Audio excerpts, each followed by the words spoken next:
Hi, I'm David Habat. I was born and raised in Cleveland, Ohio, and now I'm training up in Ann Arbor, Michigan. And I started wrestling when I was 8 years old.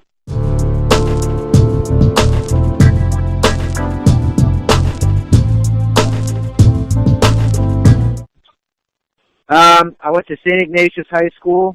My high school coach was Mark Sullivan and Tim Morrison. We had a few other guest coaches, but those were the main two.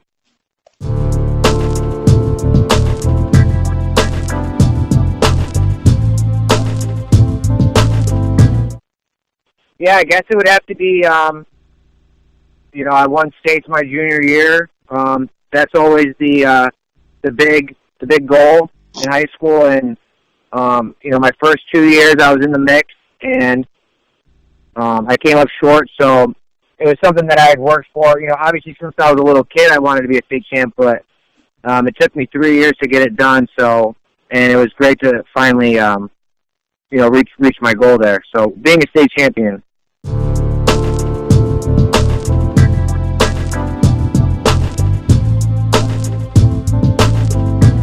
Yes. So, I went to Edinboro University. The way I ended up going to Edinboro University was I was watching the NCAA tournament.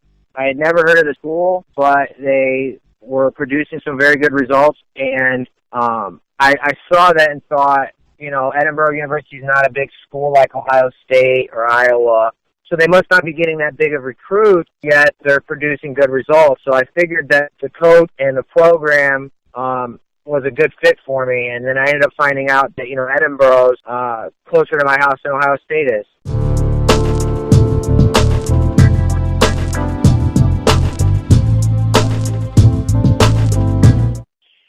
There's a lot in college. I was a two-time All-American. I was in the NCAA finals my senior year, and I took second, and that was really cool to get to wrestle on the stage. I don't think I have one favorite moment, and, not all of it about the accomplishments that I had in college.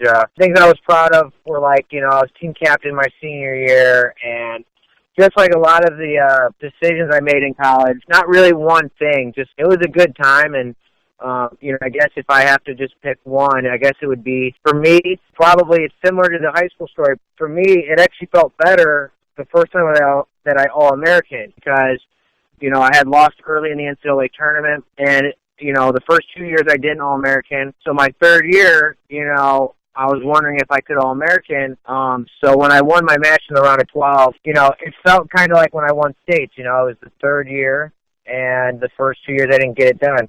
Now, the senior year was awesome, but honestly at the time, once you All-American, doing that again a second time was great, but then by the time I got to the finals, my goal was to win it. So, at the time, senior year, taking second place didn't feel that great. I mean, I look back at it now and, I'm proud of it, but if I had to say my favorite memory was becoming an All-American.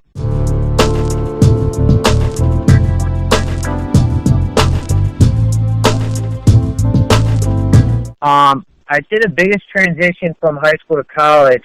I can only speak from my experience, but if in high school, let's say if you have a very good career in high school and your parents are taking you to, let's say you win the state tournament or you're going to national tournaments, college is kind of like going to a national tournament every single week. Now, because from when I was a kid, even through high school, we always tried to go wrestle the best guys in the country.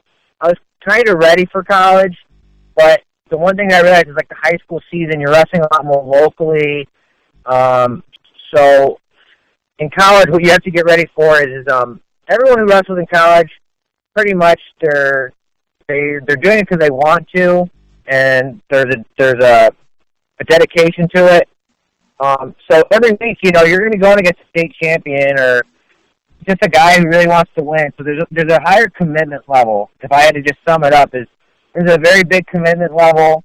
So if you're a good wrestler, if you're enthusiastic and you're willing to work hard, you can transition to college wrestling. But, you know, it's like, I always explain this to people. Another thing, too, that makes college wrestling tough, too, is you can't be a state champion in college, you know. You could be the best wrestler in your state, but there's no award for that. Now the goal is to be a national champion.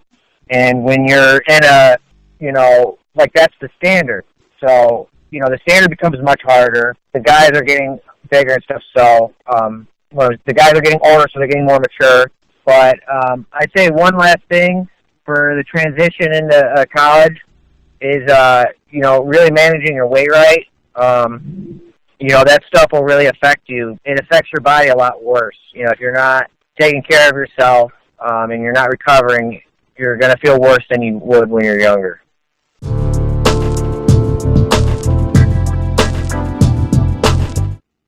So I was wrestling in college my senior year, and I thought that, you know, my career was coming into an end. But then I decided, why does it have to? So once I decided to wrestle internationally, you know, I have Slovenian citizenship. I've had it since I was born, and that just was interesting to me because it was never really, like, relevant. Like, I had citizenship, I had a passport, but really I hadn't been there in a while. And, you know, my dad passed away when I was a freshman in college, so I was thinking that he would think that's really cool. You know, he was, what's the word I'm looking for? He's very European, like, you know, like he takes a lot of pride in where we come from. Both of my parents are Slovenian, though, by the way. So I wrestle for Slovenia. I'm still competing currently. I've been doing it for like 3 years. And my coaches, you know, Andy Robat's been my coach for the past 3 years. He recently has retired, and now our new coach is Sergey Balaglazov. Andy Robat was a Olympian in 2008, and Sergey Balaglazov is he's a 6-time world champion and a 2-time Olympic champion. So that one's pretty fresh, but it's really exciting to work with him.